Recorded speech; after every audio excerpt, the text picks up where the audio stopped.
Once upon a time, there was a little boy called Kay and a little girl called Gerda. They lived next door to each other and were the very best of friends. But before you hear their story, you should know about a very wicked imp who made a magic mirror. Everything good reflected in it shriveled up and looked ugly, and everything evil looked large and wonderful. One day, the imp decided to fly up to heaven with the mirror and make fun of God and all the angels. But as he soared high in the sky, he dropped the mirror and it shattered into trillions of pieces that flew everywhere. Whoever got a speck in their eye saw everything good as bad, and those whose hearts were pierced by a splinter became truly wicked.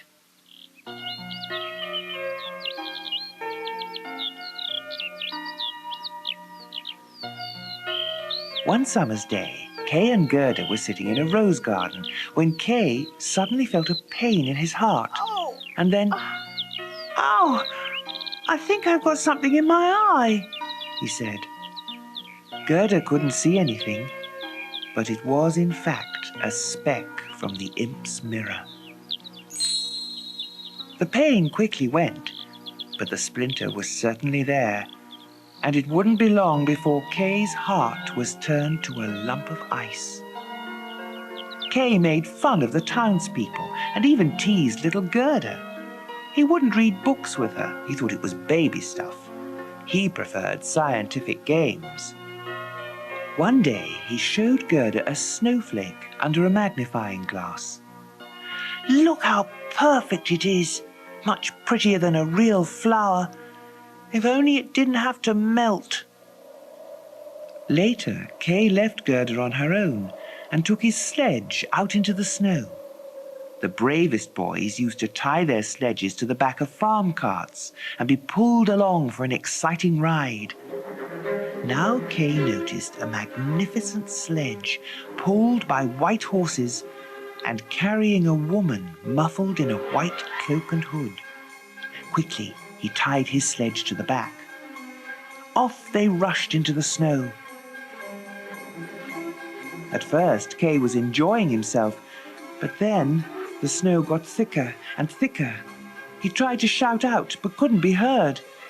Suddenly, they came to a halt. When the woman stood up, Kay could see that her white cloak and hood were all made of snow. She was tall, slender, and dazzlingly white. He realized that she was the Snow Queen herself. "Come into the sledge," she told Kay, "and warm yourself under my cloak." She kissed Kay's forehead. At first, it felt piercingly cold. Then all of a sudden, he didn't feel cold at all. One more kiss, and Kay forgot all about Gerda and his home in the city.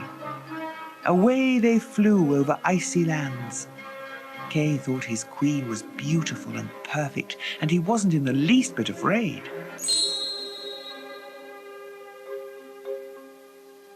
Gerda wept for her lost friend Kay. When the spring came, she decided to go to the river and ask if it knew where Kay was. She took her new red shoes with her. "Here are my shoes," she called to the river as she threw them in. "You can have them if you'll tell me what you've done with my friend." But the shoes came floating back. Gerda found a little boat, but as she stepped into it and threw her shoes again, the boat floated away. Gerda was very scared as she sailed far away from her home. When she saw a cottage on the bank, she cried out. An old woman, wearing a hat covered in flowers, heard her cries, hurried out and hooked the boat. "Poor little girl," crooned the old woman, "so far from home with no shoes. Come and eat and tell me your tale." As Gerda ate, she talked about Kay, and the old woman combed her hair. "What a pretty girl.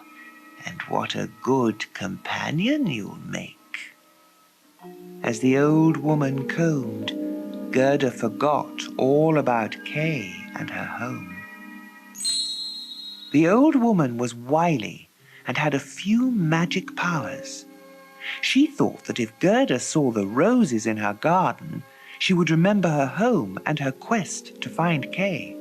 So, using her magic stick, she made the roses disappear. Many days passed, and Gerda spent them playing happily in the garden. Then one day, she noticed a beautiful rose in the old lady's hat, and all her memories came flooding back. She rushed from the garden, asking all the flowers and animals, "Oh, have you seen my friend Kay? Can you help me find him?" Then a large black raven gave her some hope. "Caw!" he cried out. "I might know the boy you're looking for, although he's a prince now and lives in the palace with the princess." The raven told Gerda that this boy had won the princess with his lively and confident manner. "Oh, yes," cried Gerda. "That sounds just like my Kay." "Well," replied the raven, "my sweetheart lives in the palace. Maybe she can help." The raven flew off to the palace. When he returned, he took Gerda to a small side entrance where his sweetheart was waiting. "My betrothed has told me your story," she told Gerda. "I hope I'll be able to help." She led Gerda up some dark stairs and into a magnificent room. In the room were 2 beds in the shape of lilies. In one slept the prince, and in the other the princess. Carefully, Gerda pulled back the covers from the prince's bed. His face was turned away, but she saw his brown hair and cried out, "Kay!" The prince was woken by the cry, and as he sat up, Gerda burst into tears, realizing it was not her precious Kay. The princess also sat up, and they demanded to know what Gerda was doing in their room. In between her sobs, she told them her sorry tale, finishing with how the ravens had guided her. The prince and princess were so upset by her story, they promised to give her new clothes and a carriage for her journey, and they rewarded the ravens as well. The next morning, dressed from top to toe in silk and driving in a golden carriage, Gerda was waved off on her journey by the kind prince and princess. The ravens flew along with Gerda for a short way, and then they bid each other a tearful farewell. Gerda's carriage had been filled with all sorts of good food and sweets by the royal couple. She was in the lap of luxury as she sped along in the jewel-encrusted carriage. The golden carriage shone so brightly that it quite dazzled the band of robbers who were hiding in the woods. "It's gold! It's gold!" they cried out, and rushed out of their hiding place in the woods to attack the coach. They dragged poor Gerda out of the coach. "What a plump little girl," said an old robber woman, pinching poor Gerda hard. "What a tasty meal she'll make."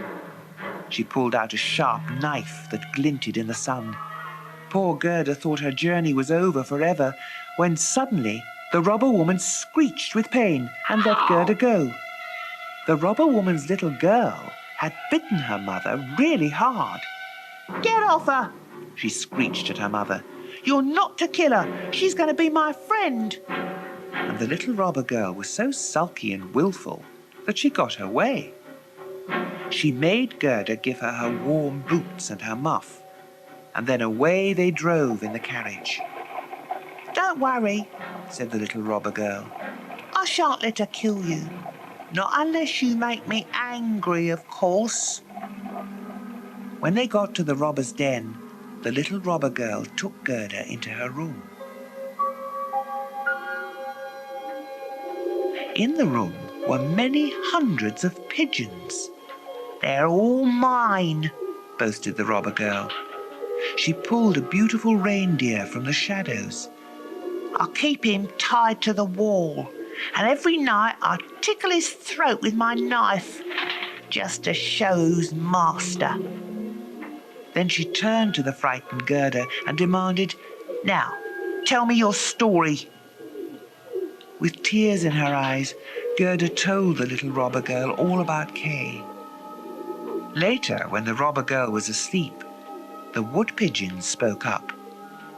Ooh, we've seen Kay. Oh, tell me, please, where is he? Begged Gerda. He went past us, riding in the Snow Queen's carriage. We were lucky to escape her icy breath. Many of our friends died. She must have been making for her summer palace in Lapland. In the morning, Gerda told the robber girl the story. The girl turned to the reindeer. Do you know where Lapland is? She asked. Of course, he replied. Then you shall carry Gerda on her journey. The reindeer was delighted to be free, and the little robber girl even gave Gerda back her warm boots before sneaking her out of the robber's camp. Away they sped over the snow. In the distant sky, Gerda could see flashes of red, accompanied by great hisses and crackles. Those are the northern lights, the reindeer told her. Aren't they beautiful? Finally, they came to a very tiny house, and inside was a Lapp woman. The reindeer told the woman Gerda's story, and she listened carefully. You poor thing, she said to Gerda. You must eat, drink, and warm yourself, because you have a long way to go yet. You must travel to Finnmark, where the Snow Queen's palace is. I will write a few words on a piece of dried codfish. I have no paper, and you can take it to a Finn woman who lives there. She will know better what you should do.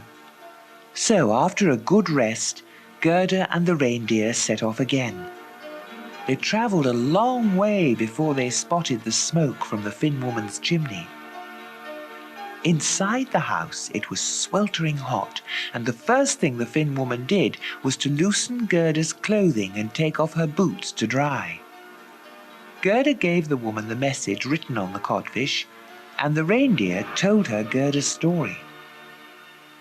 The Finn woman read the message 3 times until she had it off by heart, and then dropped the codfish into the pot, because she never wasted anything.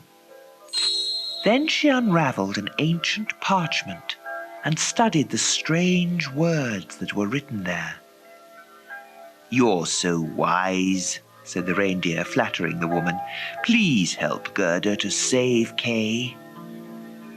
The Finn woman took the reindeer aside. Little Kay is with the Snow Queen at her palace, she told him. He thinks it's a fine place to be, but this is because he has a splinter of glass in his heart and another in his eye. They must be removed, or he will stay bewitched forever. Can't you give Gerda something to break the spell? The reindeer pleaded. The woman sighed. Don't you realize that Gerda's greatest power comes from her innocent and good heart? She must be the one to go into the Snow Queen's palace and free Kay. Now you must take her to the edge of the Snow Queen's garden.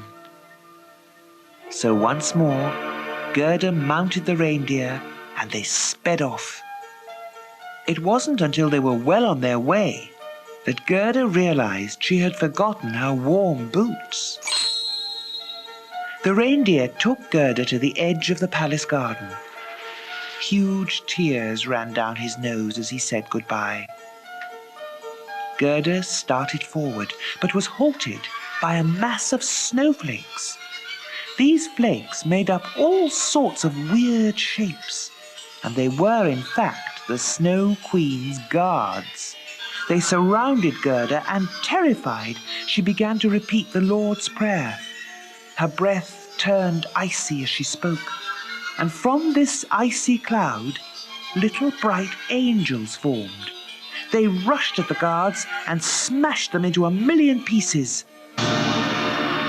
Gerda was safe and free to go on her way. Inside the snow palace, Kay sat in the center of a frozen lake. He was trying to solve a puzzle the Snow Queen had set him. If he could spell out the word eternity in pieces of ice, he would be free to be his own master, and the Queen would give him the whole world and a new pair of skates as well. But try as he might, he couldn't manage the task. When Gerda entered the hall, she saw Kay sitting by the throne. She ran across the frozen lake, weeping with joy, and threw her arms around his neck. "Oh, dear little Kay, I've found you at last." As she hugged him, her tears fell on his chest and reached right through to his heart. In a moment, the ice around his heart melted, washing away the splinter of glass. He turned to Gerda, and as she sang a favorite verse they had both sung in happier times, he too began to cry, and with his tears, the splinter of glass fell from his eye. Now he could recognize his dear friend. "Oh, Gerda," he cried, "where have you been? How cold and empty it is here." Their happiness was so great, the very ice began dancing for joy. And when it lay down again, it spelled out the word eternity. Now there was no reason at all to worry. Kay was free to go, and the Snow Queen no longer had any power over him. Hand in hand, Gerda and Kay walked out of the Snow Queen's palace. Everywhere they passed, the bitter winter wind stopped whistling, and the sun burst forth, and with it, all the good things of spring. At the garden's edge, the reindeer was waiting with a friend to carry the children back. Before they reached their hometown, they met the little robber girl riding a magnificent horse. "I've decided to go travelling," she told them. Then turning to Kay, she said, "I wonder if you deserve such a good friend who travels to the very ends of the earth for you." Then off she went. Kay and Gerda went on their way, back to their town and back to their homes. All was how they had left it, but they were older and wiser now. The Snow Palace was just a distant dream to them as they sat together in the warm summer sun.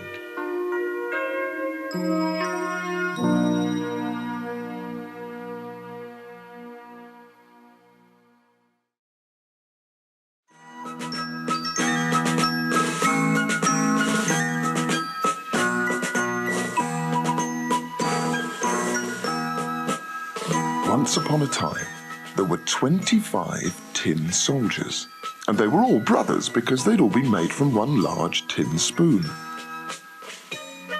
They were all neatly dressed in red, blue, and white uniforms, and each one held a little rifle.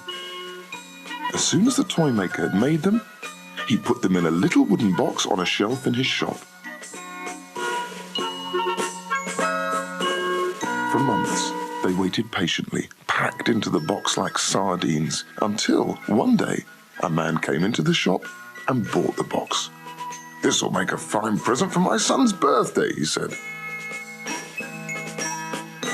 When the little boy saw the box, he rattled it and tried to guess what was in it. When he opened it, he shouted out, "Tin soldiers!" And as the little boy shouted this out, he clapped his hands with excitement. Then he took a close look at the soldiers and noticed that they were all exactly the same, except for one, who was slightly different from the rest. He only had one leg, as he was the last to be made, and there wasn't enough tin left to give him another leg. But this brave little soldier stood upright and proud like the others, even though he only had one leg to stand on and the others had two.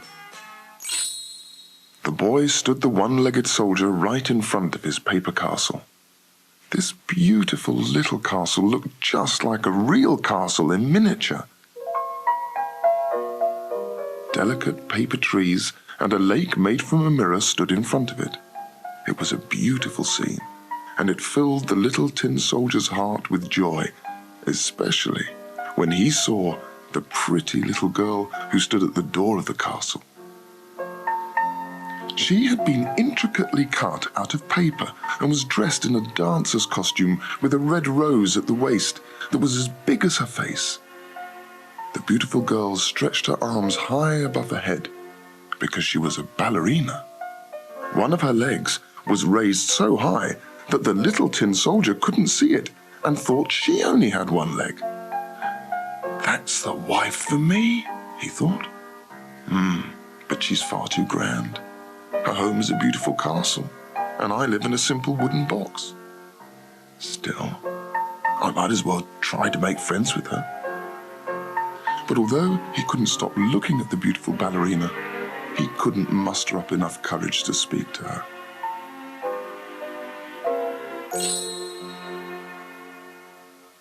Later that evening, all the other tin soldiers were packed into their box and everybody went to bed. As soon as everyone in the house was fast asleep, all the other toys started dancing round the room.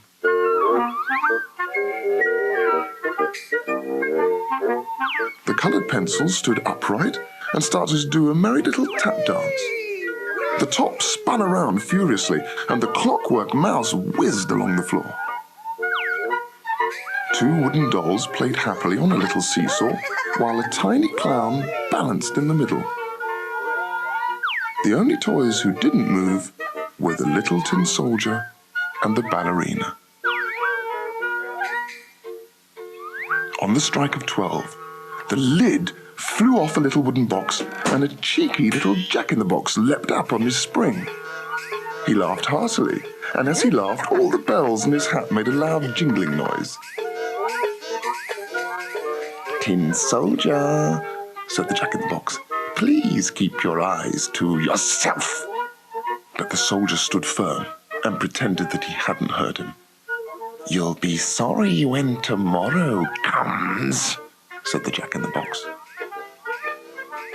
All the toys made such a noise that they woke the canary, so he decided to join in the fun. At sunrise, all the toys went back into their boxes and the canary flew back into his cage. All was quiet again. As soon as the children of the house woke up, the little tin soldier was put on the windowsill. But he had only been standing there for a few minutes when the window flew open and he fell out head first into the garden below. To this day, nobody knows whether it was the cheeky jack-in-the-box who pushed him out or the draft caused by the wind. The poor little soldier suffered a bad fall because he'd fallen from one of the rooms at the top of the house.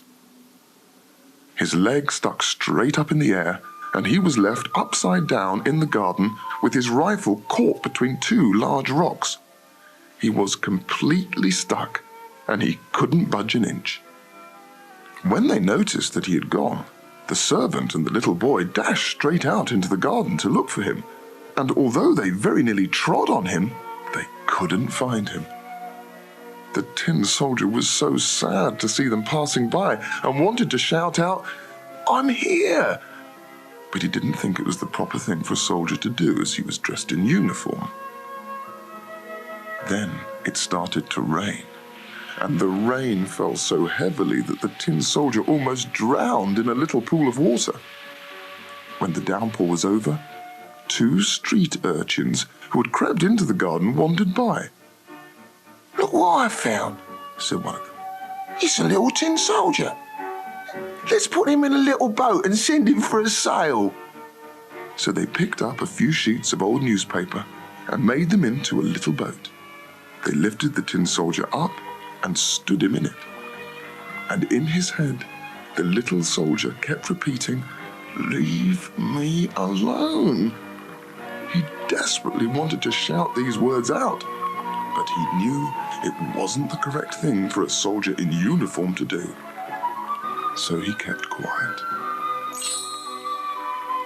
The 2 urchins sailed the little boat along the gutter. Oh, look at him! As it drifted along, they ran alongside it, clapping their hands. Oh, what huge waves and a strong current there was in the gutter. The boat bobbed up and down, and it whirled around with such speed that the tin soldier felt seasick. But he was a brave little soldier, and he stood upright without moving a muscle. He kept looking straight ahead and held his rifle tightly at his side. Suddenly, the boat came to a long stretch of gutter that was covered over. It was darker than his box. "I wonder what's going to happen to me now," said the little tin soldier. "I'm sure it's all that Jack in the Box's fault. Oh, how I wish I had the little ballerina with me in the boat. If she were here, I wouldn't care, even if it were twice as dark as this." Suddenly, a large water rat appeared. "Where's your passport?" asked the rat. "Come on, show me your passport." But the tin soldier didn't reply. He just kept on clutching his rifle very tightly indeed.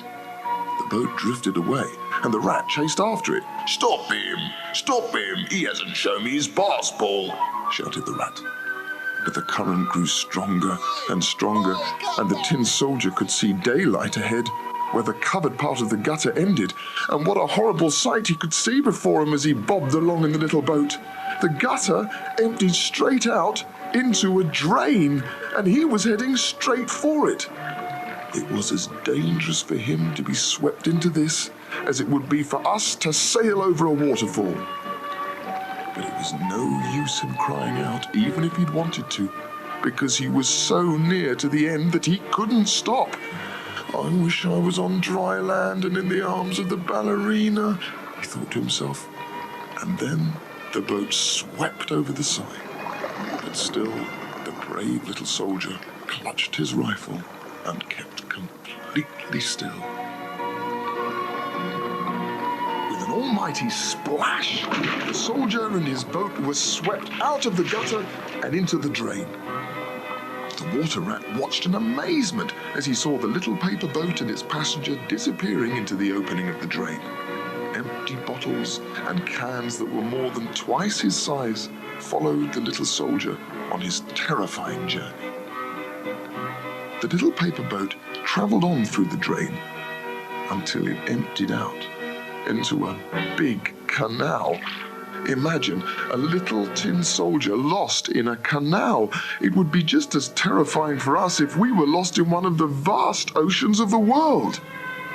The boat spun round several times until it was full to the brim with water. By now, the tin soldier could only just keep his head above water, but he still kept completely upright. "This boat is going to sink. I just know it. And there's nothing I can do about it," he thought. And just as he'd feared, the boat sank deeper and deeper into the water, and the newspaper became more and more sodden. Eventually, the water gushed right over the tin soldier's head. While this was happening, all he could think of was the beautiful little ballerina.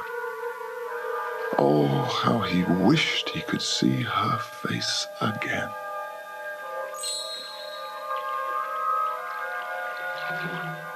After this, the paper boat fell apart and the tin soldier fell straight through the bottom.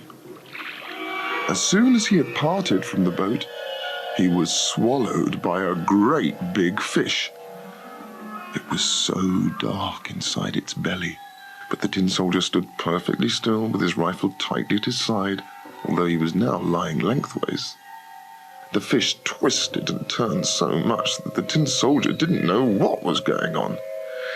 "When will this ever end?" the tin soldier said to himself. Then, suddenly, all the terrifying twists and turns stopped, and the fish lay quite still.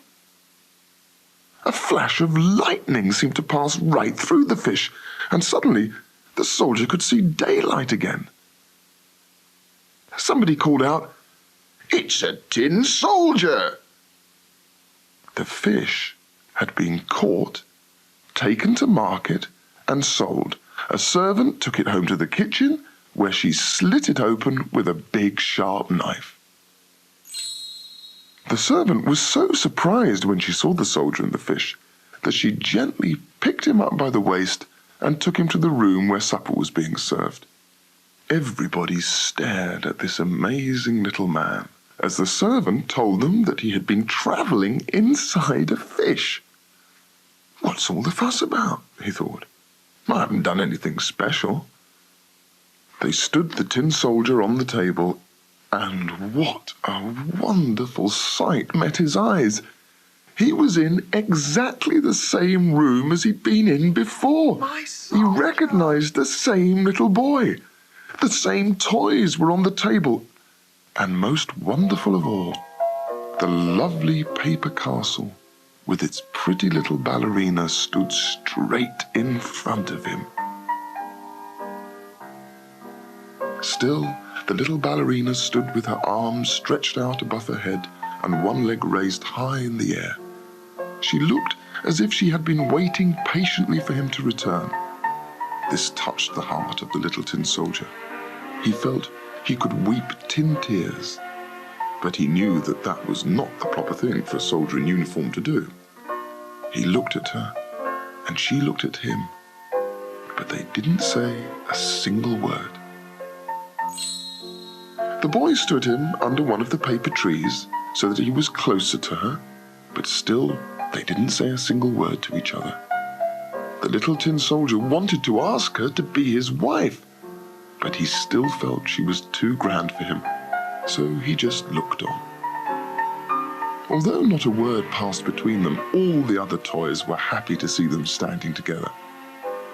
Except for the Jack-in-the-Box, of course, who didn't wish good fortune on anybody.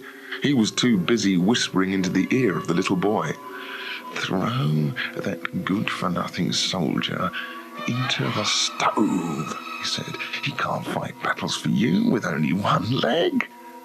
The little boy was frightened of the Jack-in-the-Box.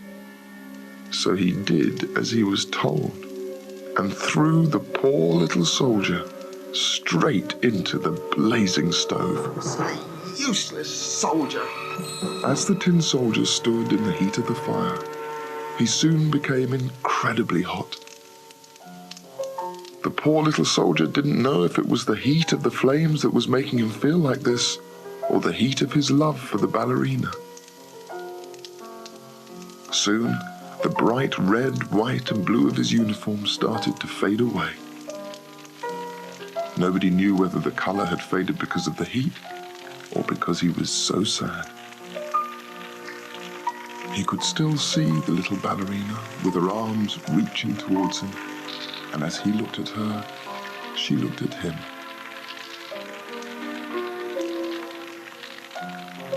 In the intense heat, he started to melt, but he still stood brave and upright with his rifle at his side. Then, a gust of wind blew in through the window. It caught the ballerina, and she flew into the stove with the little tin soldier. For a few brief moments, they looked at each other as the red and yellow flames danced around them. Although not a word was spoken, it didn't matter, because they were united forever in love.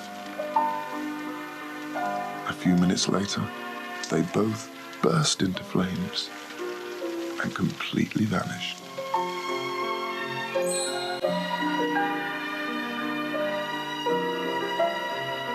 The next morning, when the maid was clearing out the ashes in the stove, she found all that was left of the little tin soldier, a little lump of tin in the shape of a heart.